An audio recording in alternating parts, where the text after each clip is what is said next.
connaît pas la soupe aux pois, la soupe aux gourganes, le chili sin carne, c'est quoi ce tronc comme on l'a dans le fond? C'est que c'est tous des recettes qui contiennent des légumineuses. Comme nutritionniste, j'aime pas mettre un aliment sur un piédestal, mais force est d'admettre que les légumineuses, dans la gestion du taux de sucre, pour quelqu'un qui est prédiabétique ou diabétique de type 2, c'est quand même extraordinaire. Et je t'explique pourquoi dans quelques minutes.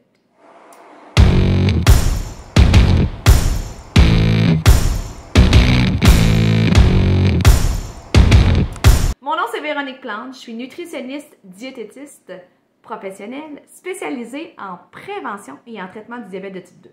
Moi, ma mission, c'est de t'influencer, te motiver à faire de meilleurs choix alimentaires pour que tu vives en santé le plus longtemps possible malgré la présence de ces maladies-là.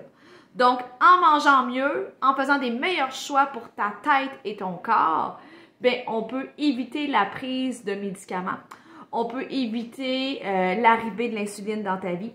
On peut éviter, retarder plusieurs complications et par le fait même, rester plus longtemps chez vous, en santé, puis éviter le système de santé qui, wouhou, traîne de la patte depuis quelques années déjà et qui est gravement malade. Donc aujourd'hui, pourquoi je voulais te parler de légumineuses, pourquoi je capote tant sur ce groupe alimentaire-là, c'est que les légumineuses contiennent tous les éléments nutritifs qu'on veut pour bien gérer ton taux de sucre. C'est quoi ces éléments nutritifs-là? Numéro 1, les légumineuses contiennent des glucides complexes. Glucides complexes, ça veut dire quoi? C'est une longue chaîne de sucre qui est très difficile à digérer pour le corps et qui va faire que la digestion est lente et le taux de sucre va monter tranquillement. Ce qui est très intéressant. Si le taux de sucre monte tranquillement, ça redescend tranquillement. C'est ça qu'on veut faire, entre autres, en prédiabète et en diabète de type 2. L'autre élément nutritionnel hyper important dans les légumineuses, c'est les fibres. Plus un produit contient de fibres, plus ça ralentit aussi l'arrivée du sucre dans le sang. Encore une fois, c'est ça qu'on veut et les légumineuses sont des championnes en fibres. Pour te donner une idée, là, une demi-tasse de légumineuses, que ce soit des pois chiches, des haricots rouges, des haricots noirs, des fèves de lima, des fèves punto, va te donner grosso modo entre 10 à 15 grammes de fibres, c'est-à-dire plus de 50% des fibres que tu as besoin dans ta journée. C'est quand même capoté pour une petite quantité. L'autre élément nutritionnel vraiment chouette avec les légumineuses, c'est les protéines. Les légumineuses sont une source naturelle de protéines et encore une fois, les protéines ralentissent l'arrivée du taux de sucre dans le sang.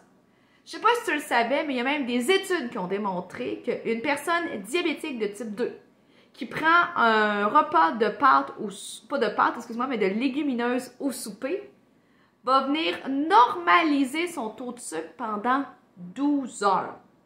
C'est complètement capoté. Donc, comment apprêter les légumineuses? Ben, si tu n'es pas habitué, je te donne quelques petits trucs que voici.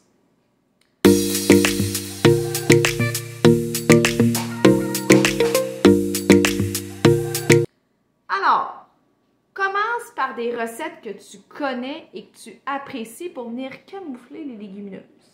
Donc, exemple, si tu fais une soupe aux légumes, ben, tu pourrais rajouter des haricots rouges dans ta soupe. Fait que comme ça, à travers le bouillon, les légumes, le jus de tomate ou les tomates en dés, ben, le haricot rouge va venir s'imbiber de toutes ces saveurs-là et va être beaucoup plus intéressant au niveau du goût.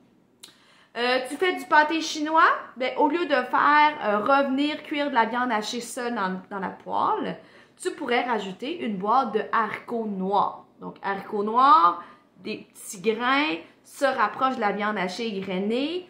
Une fois le maïs en grains ajouté dans la préparation et les patates, ben, on a un produit drôlement satisfaisant aussi. Un chili, comme je le disais en introduction, donc on prépare un chili. Vous voulez faire un chili avec 100% de la viande hachée. On pourrait faire moitié viande hachée et moitié haricots rouges. On laisse tout ça mijoter avec toutes les bonnes effluves du chili et on a quelque chose de très intéressant également. Sinon, j'aime bien les potages aussi. Donc, un potage de légumes on vide notre frigo des légumes qui sont sur le bord de mourir. Et durant la cuisson de ces légumes-là, on pourrait rajouter une boîte de haricots blancs qui va faire office d'épaississant et de protéines lorsqu'on va venir tout mélanger ça au robot culinaire. Donc, j'espère que c'est plein de petites stratégies qui donnent le goût, l'envie d'intégrer plus de légumineuses à ton quotidien. Et par curiosité, je t'envoie un petit défi. Lors de ton prochain repas de légumineuses, tente de prendre ton taux de sucre 2 heures après le repas. Il y a des bonnes chances que ton taux de sucre soit moins haut qu'à l'habitude. Donc, encore une fois, aime, partage, commente, parle-en à tes amis. Abonne-toi à ma chaîne YouTube si ce n'est pas déjà fait. Active la petite cloche en haut pour savoir mes prochaines publications, ça arrive quand. Et je te souhaite une excellente journée et de vivre un petit peu mieux avec la maladie malgré tout.